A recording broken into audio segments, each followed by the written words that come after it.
Você acredita em reencarnação? Não, Não? não. Por quê? A Bíblia diz que está ao homem fadado morrer uma só vez, depois disso o juízo. Você entendeu? Aham. Então é só uma vez. Mas tem uma galera que tá no inferno agora? Depende Como que é o pra inferno? quem É um está purgatório? perguntando. Eu vou dar uma resposta do católico, vou dar uma resposta do espírita, vou dar uma resposta do adventista, que eu sou adventista. Uhum. O católico dirá para você que existe o céu, o paraíso, com Cristo, a visão beatífica de Deus, tem o inferno, tem o purgatório, o limbo, até certo ponto existia na escatologia católica, alguns agora estão tirando o limbo. O purgatório seria aquele lugar de uma pessoa que não morreu boa o suficiente para ir para o céu e ele precisa ser purgado antes de ir para lá. Ah, mas ele vai? Vai, depois de ser purgado. E o inferno é para quem não tem jeito mesmo. Se você conversasse na época dos gregos, eles iam dizer a mesma coisa para você. A única diferença é que para os gregos, o paraíso, os campos elíseos e o inferno estavam todos embaixo da terra.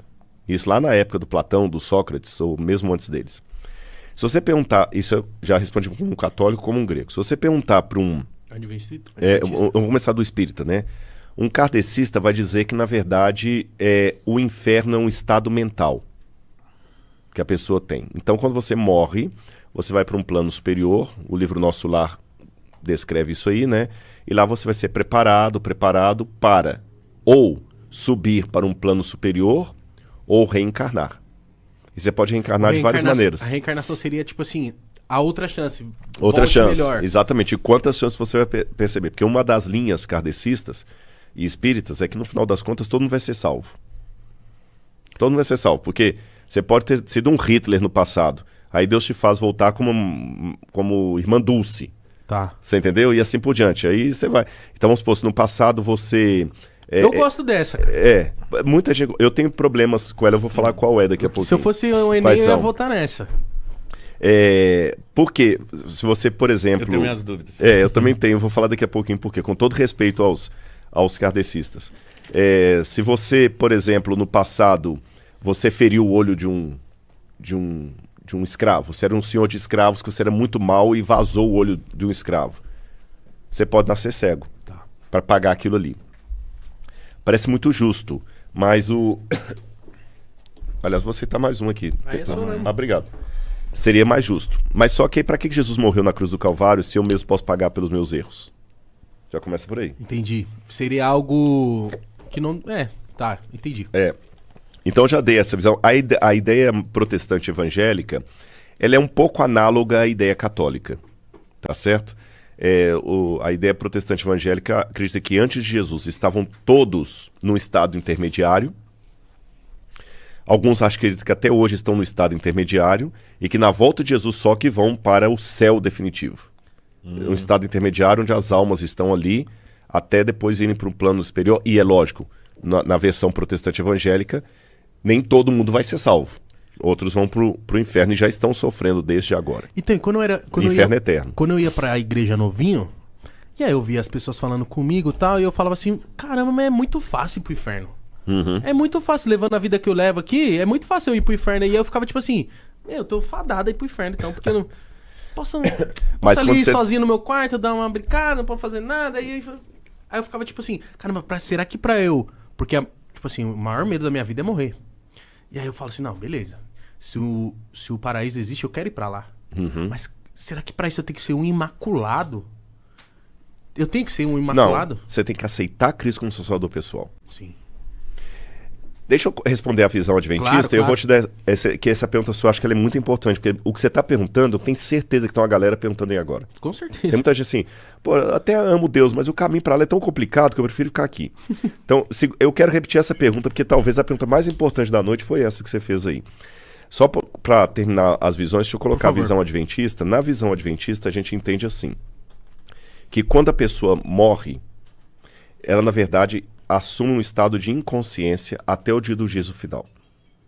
Então é como, tipo assim, morri, eu tô esperando ali até chegar o dia que Deus vai resolver. Inconsciente. Que Paulo fala em Tessalonicenses assim, será como um abrir e fechar de olhos ao soar da última trombeta. O que Paulo quer dizer com abrir e fechar de olhos? É um piscadela.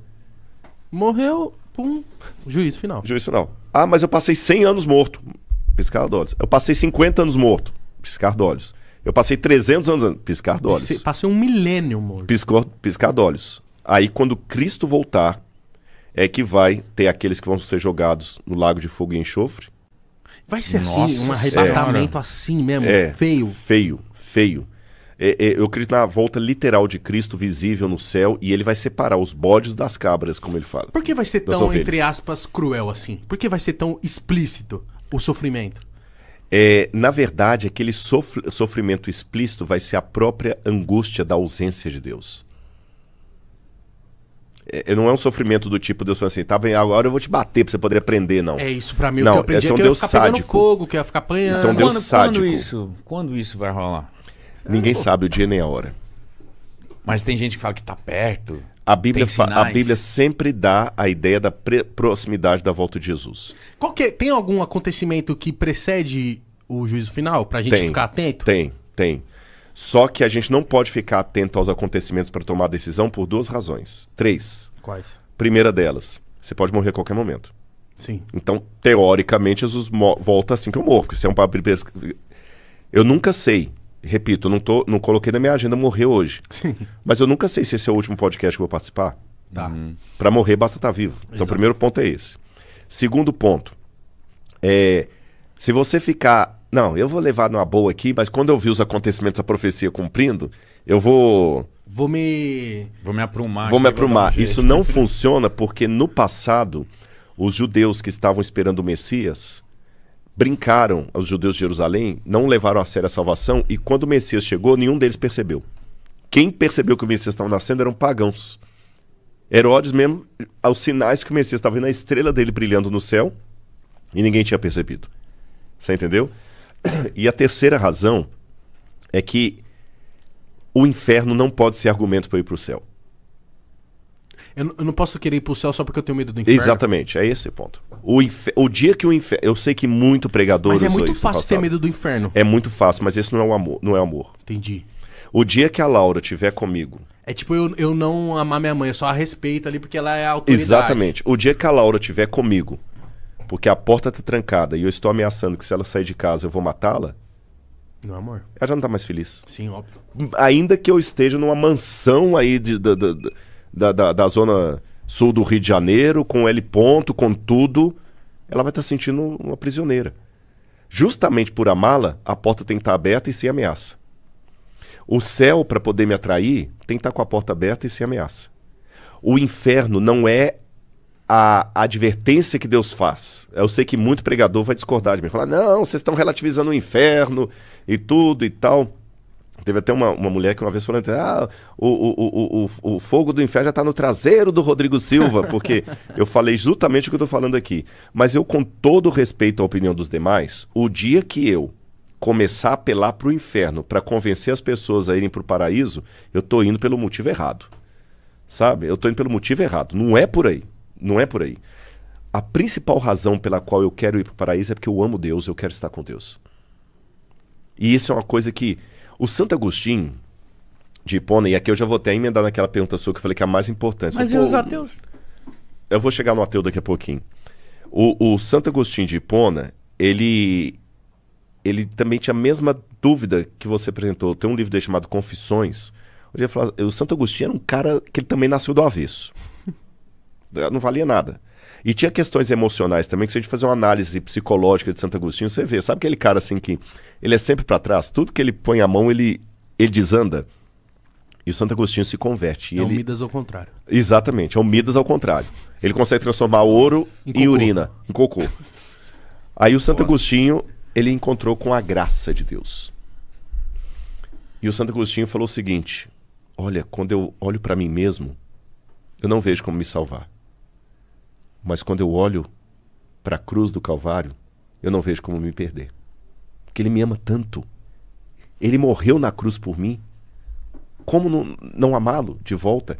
E quando você descobre a graça, e aqui tem o ponto do podcast que eu não tenho como explicar, eu tenho como testemunhar. O encontro com a graça. É um negócio tão pessoal, mas tão gostoso, que por mais didático que eu fosse, por mais que eu usasse essa tela aqui com ilustrações e quadros e exemplos, Eu não consigo explicar. É como explicar o sabor de uma comida gostosa.